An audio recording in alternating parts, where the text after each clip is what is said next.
안녕하십니까. 이병기 선교사입니다. 조종사 출신 선교사가 전하는 예수님 이야기 2월 두 번째 주일 말씀입니다. 오늘 말씀 나눌 내용 제목은 하나님이 기름 부은 페르시아 왕 이야기 이렇게 정했고요.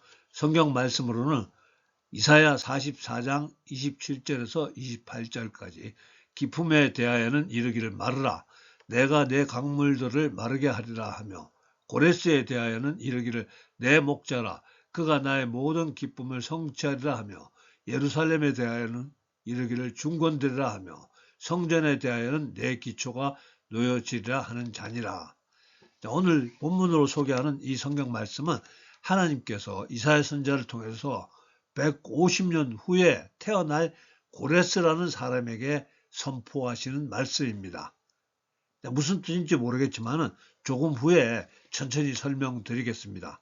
성경에는 이렇게 어떤 사람이 태어나기 훨씬 전에 이름과 사명을 지정해서 예언했던 사람들이 모두 5명 정도 되는데요. 그 중에서 오늘은 3명만 간단하게 소개하겠습니다. 첫 번째는 우리 모두가 다 잘 아시는 예수님입니다. 예수님 이 땅에 오시기 700년 전에 이사야 선지자가 가장 정확하게 예수님 오심을 선포합니다.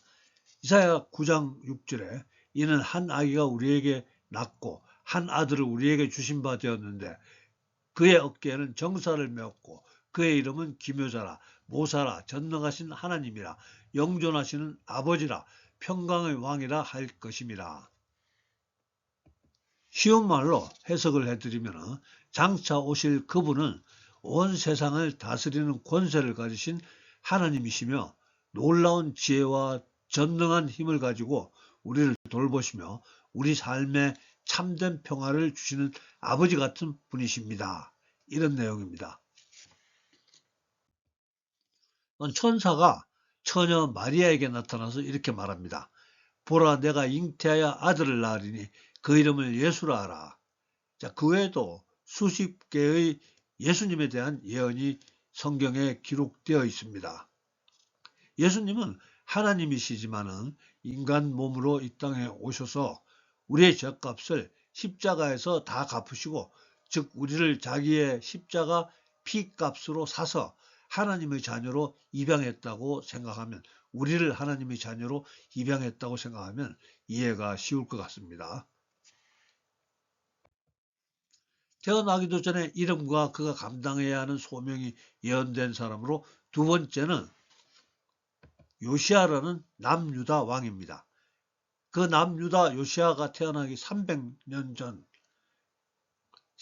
앞서서 북이스라엘의 여로보암 왕이 우상의 신전에서 제사 지내며 분향하는 중이었습니다.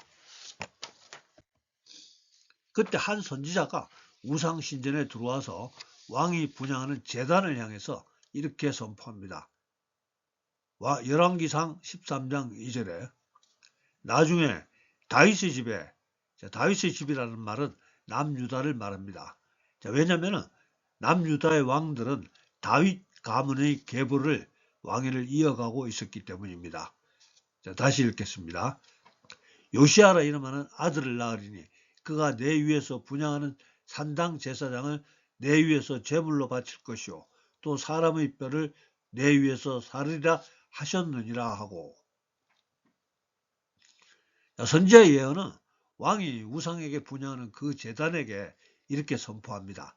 언젠가 나중에 남유다의 요시아 왕이 이곳까지 올라와서 제사장들을 죽여서 제단에 바치고 또 사람의 뼈를 이 제단 위에서 불태워버릴 것이다.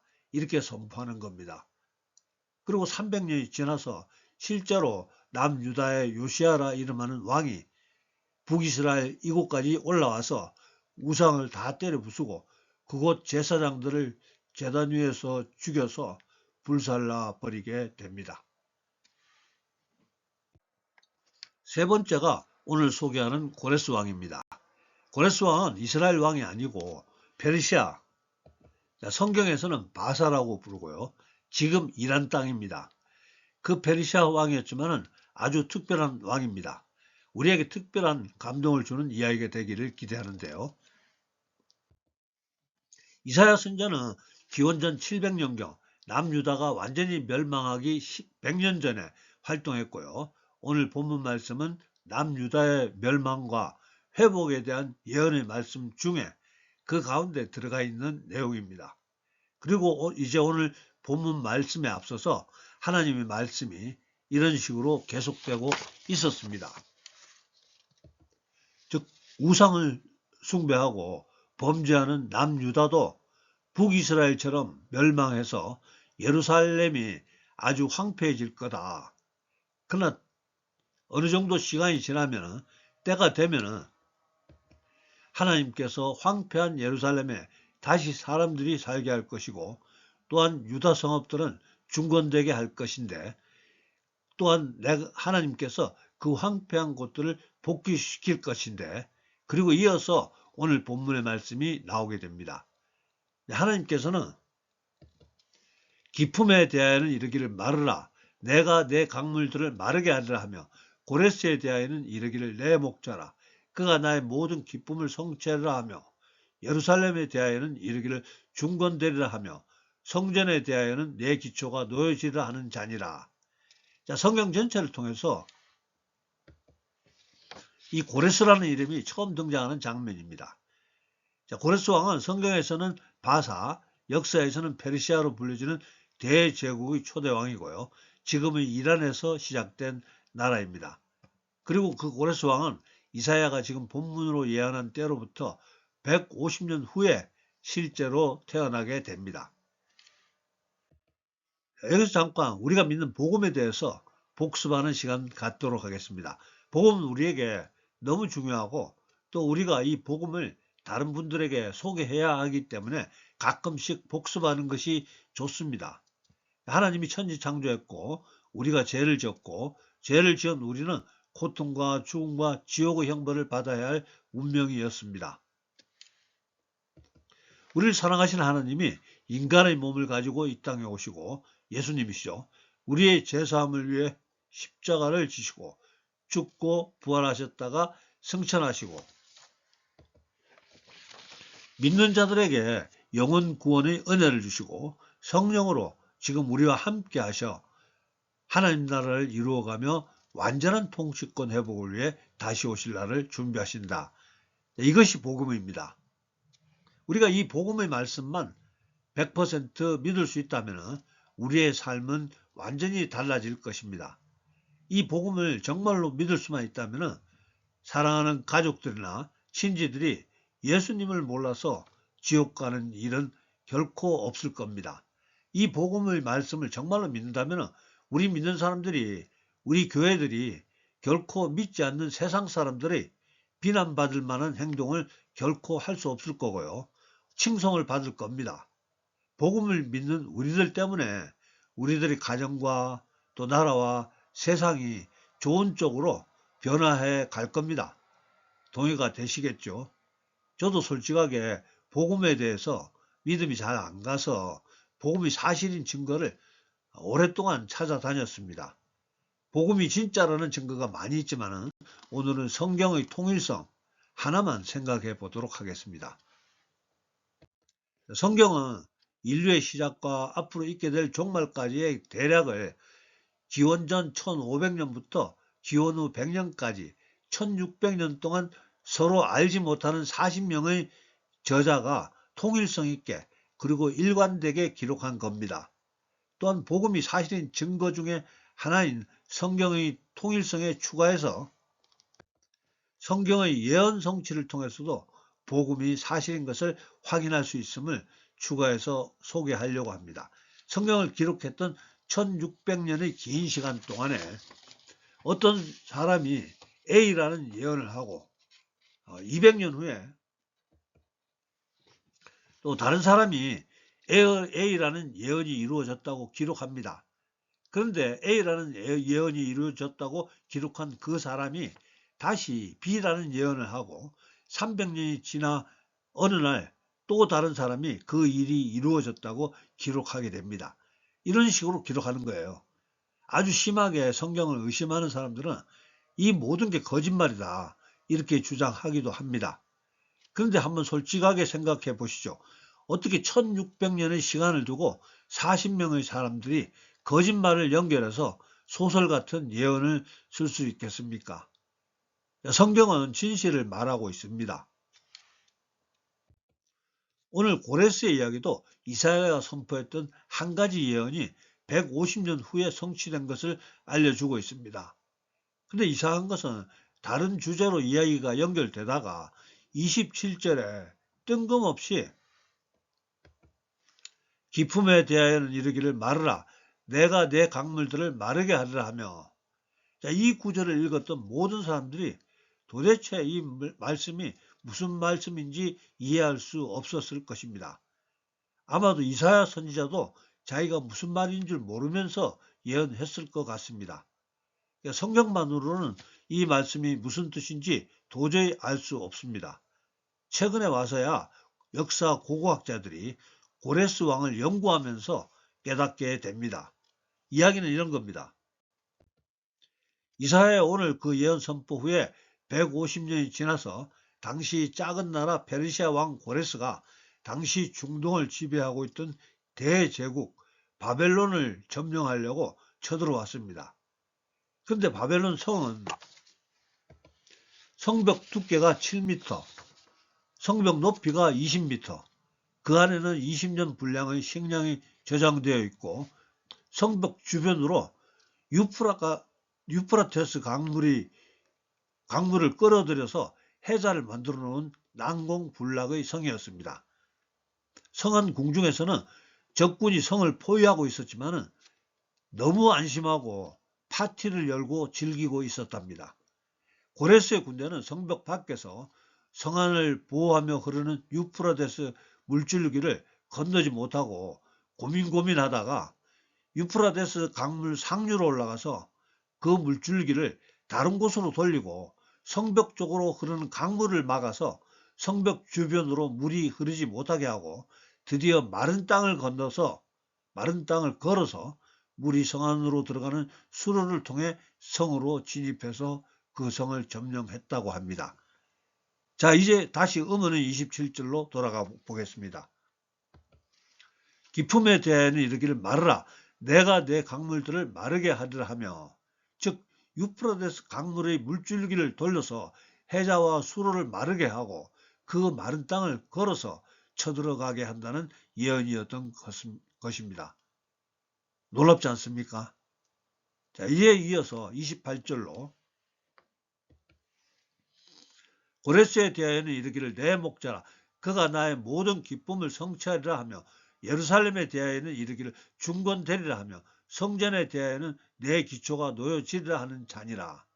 자, 이 예언의 말씀도 바벨론을 점령한 고레스가 바벨론의 포로로 잡혀가 살고 있던 유대인들을 그들의 고국 땅으로 귀환시키면서 이 예언이 그대로 이루어지게 됩니다. 예를 들어서 또 다른 성경의 기록자, 학자 겸 제사장인 에스라가 고레스 명령으로 예루살렘으로 돌아온 뒤에 에스라 1장 1절에서 2절, 바사왕 고레스 원년에 여호와께서 바사왕 고레스의 마음을 감동시키심에 그가 온 나라에 조서를 내려 이르되, 바사왕 고레스는 말하노니 여호와께서 나에게 명령하사 유다 예루살렘의 성전을 건축하라 하셨나니 너희는 모두 예루살렘에 가서 성전을 건축하라. 자, 포로 귀환 150년 전에 이사야를 통해서 미리 예언했던 일들이 이렇게 이루어졌던 것입니다. 또 어떤 사람들은 페르시아 왕이 왜 유대인들을 돌려보내 예루살렘 성전을 건축하라고 했겠느냐 이러면서 성경을 의심하는데요. 그런데 놀랍게도 1879년, 지금으로부터 140년 전 현재 이라크 지역 메소포타미아의 바벨론 유적지에서 고레스의 실린더로 불리는 유물 하나가 발견되게 됩니다. 지금 그 실린더를 발견한 탐험대를 후원했던 대형 박물관에 보관되어 있는데요. 이 실린더는 기원전 539년 바벨론을 점령한 고레스 왕의 명령으로 제작된 것으로 밝혀졌습니다. 그 안에 이런 내용이 있습니다. 나는 고레스 세계의 왕 위대한 왕, 정정당당한 왕, 사방의 왕이며 위대한 왕, 안샨의 왕이신 캄비세스의 아들이며 고레스 1세의 손자이며. 자, 이어서 나는 오랫동안 황폐되어 온 성소들과 그 안에 있던 신상들을 티그리스강 저편에 신성한 도성들로 귀환시켰으며 그들을 위하여 영구적인 성소들을 지어주었다. 그곳의 주민들을 모두 모아서 저들의 거주지로 귀환시켰다. 이렇게 성경의 진리임을, 복음이 사실임을 고고학 유물이 확증해 주고 있습니다. 지금부터는 고레스 왕에 대해서 조금 더 알아보겠는데요. 이사야서를 계속해서 읽어보면 45장에 고레스에 대해 이렇게 기록되어 있습니다. 45장 1절에서 3절, 여호와께서 그의 기름 부음을 받은 고레스에게 이같이 말씀하시되 내가 그의 오른손을 붙들고 그 앞에 열국을 항복하게 하며 내가 왕들의 허리를 풀어 그 앞에 문들을 열고 성문들이 닫히지 못하게 하리라. 내가 너보다 앞서가서 험한 곳을 평탄하게 하며 논문을 쳐서 부수며 쇠빗장을 꺾고 내게 흑암 중에 보화와 은밀한 곳에 숨은 재물을 주어 내 이름을 부르는 자가 나 여호와 이스라엘의 하나님인 줄을 내가 알게 하리라. 하나님께서는 고레스에게 기름 부음을 받은 고레스라는 이름을, 칭호를 주었습니다. 하나님이 기름 부었다는 말은 하나님이 어떤 사람을 선택하시고 특별한 사명을 주시고 또 그 사명을 완수할 수 있도록 능력을 주신다는 것을 의미합니다. 자, 그렇다면 하나님이 유대인도 아닌 페르시아 사람을 택해서 기름 부었다는 것은 무엇 때문일까요? 아마 하나님이 택한 백성 유대 민족을 바벨론에서 해방시키고 황폐된 예루살렘의 회복을 명할 왕이기 때문이었던 것 같습니다. 우리는 오늘 하나님의 위대한 역사에 쓰임받는 자에게 임하는 놀라운 축복의 말씀을 보고 있는데요. 오늘 말씀 전하고 듣는 우리 모두 고레스에게 임한 이런 축복을 받을 수 있기를 기대합니다. 할렐루야. 전설 같은 이야기가 있는데요. 고레스 이후 200년이 지나고 그리스의 정복자 알렉산더가 등장합니다. 알렉산더는 헬라 제국을 확장시키면서 페르시아 제국을 멸망시키고 또 부수고 불사르며 닥치는 대로 파괴했습니다. 궁궐을 파괴하고 200년 전 페르시아 제국의 창시자인 고레스 왕의 무덤가에 당도했는데요. 알렉산더는 고레스의 묘지 앞에 있는 비문을 읽게 됩니다. 그 비문에 이와 같은 말이 적혀 있었습니다. 나 고레스는 한때 세계를 지배했었다. 그러나 언젠가는 이 땅이 다른 왕에 의해서 점령될 것을 나는 안다. 그러나 점령자여, 그대도 언젠가는 누구에겐가 점령을 당할 것이다. 그러므로 내 묘를 건드리지 말아 주시오. 알렉산더는 무덤을 파헤치러 왔다가 오히려 자신이 입고 있던 겉옷을 벗어서 고레스 왕의 묘실을 덮어주었다고 합니다. 그 묘지의 외형이 사진에 보이는 대로 지금도 그대로 존재하고 있습니다. 이번에 색다른 관점으로 고레스에 대해 살펴보겠습니다. 하나님이 택하신 백성 이스라엘 사람 중에서는 하나님 마음에 맞는 사람으로 다윗이 대단한 칭찬을 받았었습니다. 이방인 중에서 하나님이 특별한 축복을 받은 인물이 바로 이 고레스입니다. 유대인이 아니고 이스라엘 사람이 아닌 이 고레스입니다. 사도행전 13장 21절에 내가 이새의 아들 다윗을 만나니 내 마음에 맞는 사람이라. 또 고레스에 대해서는 이사야 45장 1절에 여호와께서 그의 기름 부음을 받은 고레스에게 이같이 말씀하시되. 다윗과 고레스의 공통점은 군인, 즉 전투에 나가서 싸우는 전사였고요. 하나님에 대해서는 겸손했고 백성들은 사랑했지만 대적에 대해서는 결코 무릎 꿇지 않는 대항하는 성품을 지녔다고 볼 수 있겠습니다. 즉 약한 자를 불쌍히 여기고 강한 자에게 대항하는 그런 성품이라는 겁니다. 아랫사람에게 너그럽고 윗사람에게는 할 말을 하는 지금 세상에서는 살아남기 어려운 성품이죠. 저도 하나님이 좋아하는 이런 성품으로 변하고 싶습니다. 교활하지 않은 진정한 남자 중에 남자, 진정한 대인배입니다. 하나님도 이런 남자 좋아하실 것 같습니다. 또 한 가지 주목할 점은 고레스가 바벨론을 멸함으로써 새로운 제국을 건설했던 것은 아주 특별한 예언적 의미가 있는 것 같습니다. 바벨론은 창세기 11장에 처음 등장하는데요.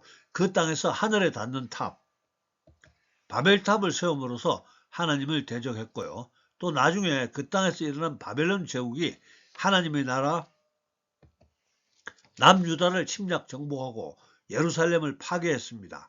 그리고 그 예루살렘 살던 사람들을 800km나 떨어진 그곳 바벨론으로 끌고 와서 70년 가까운 세월을 포로로 데리고 있었습니다. 시편 137편 1절은 그때의 노래입니다. 우리가 바벨론의 여러 강변 거기에 앉아서 시온을 기억하며 울었도다. 즉 하나님의 백성을 괴롭히는 자였으며 또한 지금은 하나님을 대적하는 세상 문화를 대신하고 있습니다. 바벨론 문화는 동성애를 찬양하고 음란을 조장하며 다른 종교를 인정하라고 하며 또 요즘은 성차별을 없애자고 남녀 구분을 하지 말자고 아무튼 하나님 말씀과 뜻을 거역하며 조롱하는 세력이 바로 바벨론인 것입니다. 요한 사도가 쓴 성경의 마지막 책 요한계시록을 통해서도 마지막 때 심판받을 바벨론을 이렇게 묘사하고 있습니다. 계시록 18장 2절에 힘찬 음성으로 외쳐 이르되 무너졌다 무너졌도다 큰 성 바벨론이여 귀신의 처소와 각종 더러운 영이 모이는 곳과 각종 더럽고 가증한 새들이 모이는 곳이 되었도다. 자, 마지막 때 바벨론은 심판을 받게 됩니다. 우리는 지금 바벨론 문화에서 나가야 합니다. 그들과 함께 심판을 받을 필요가 없습니다. 고레스는 이와 같은 바벨론 문화를 함락시키며 하나님의 백성을 해방시킨 것입니다. 그리고 하나님의 나라, 즉 예루살렘 성전을 재건하라고 명령했던 것입니다. 그러니까 하나님의 은혜와 축복이 고레스에게 임할 수밖에 없었던 겁니다. 말씀 정리합니다. 오늘은 성경인물 페르시아 왕 고레스에 대한 예언과 그 예언의 성취가 복음이 사실인 것을, 성경이 사실인 것을 증언하고 있다고 말씀드렸고요. 비록 이방나라 통치자였지만 포로로 압제당하던 하나님 백성을 해방시키는 사명, 그리고 하나님의 나라, 또 하나님 성전을 세우도록 함으로써 하나님께 쓰임받는 기름 부음 받은 축복의 사람으로 우리에게 알려졌고요. 약한 자를 불쌍히 여기지만 강한 자에게는 무릎 꿇지 않고 대항하는 남자 중에 남자였으며 무엇보다도 악한 제국, 악한 문화, 바벨론을 멸망시킨 의로운 제국의 통치자였다는 것을 소개했습니다. 오늘 말씀 전하고 듣는 우리 모두 기름 부음 받은 고레스처럼 세상 문화에 바벨론의 포로 다닌 자들에게 자유를 선포하고 하나님 나라를 세워가면서 약한 자에게는 관대하고 강한 자에게는 굴복하지 않고 또한 악한 바벨론 문화에 동참하지 않고 나와서 그들과 싸울 수 있는 하나님의 전사, 즉 세상을 선하게 다스릴 수 있는 정복자들이 다 될 수 있기를 예수님 이름으로 축복합니다. 할렐루야. 위대하신 아버지 하나님, 오늘도 사랑하는 주의 자녀들 불러주시고 오늘도 함께 예배드릴 수 있게 하심을 감사합니다. 오늘 고대 페르시아 왕 고레스에 대한 성경 이야기 나누었습니다. 비록 이스라엘이 아닌 다른 나라의 왕이었지만 하나님께 기름 부음 받은 왕으로서 바벨론에 포로된 하나님의 백성들을 해방시키며 또 하나님의 나라 예루살렘 성전을 재건하도록 선포한 것처럼 하나님께 귀하게 쓰임받는 것 보게 되었습니다. 아버지 하나님, 고레스에게 주셨던 그 기름 부음 우리에게도 허락하여 주시옵소서. 우리도 점점점 악해져는 세상 문화 바벨론에 섞이지 않고 성령님 우리에게 허락하신 기름 부음의 능력으로 세상 문화 바벨론에 포로된 하나님의 백성들에게 자유를 선포하며 우리가 사는 세상이 가난과 질병이 없고 다툼과 분쟁이 없는 행복한 하나님 나라로 만들어가는 데 쓰임받을 수 있도록 주님 축복하여 주시옵소서. 지금은 우리 구주 예수님의 은혜와 아버지 하나님의 극진하신 사랑과 성령님의 감동, 감화, 교통하심이 오늘 예배에 참석한 우리 모두에게 또 우리들의 가정과 일터와 섬기는 교회 위에 지금부터 영원토록 함께해 주셨기를 간절히 축원하옵나이다. 아멘. 예, 감사합니다. 할렐루야. 다음 주에 뵙겠습니다.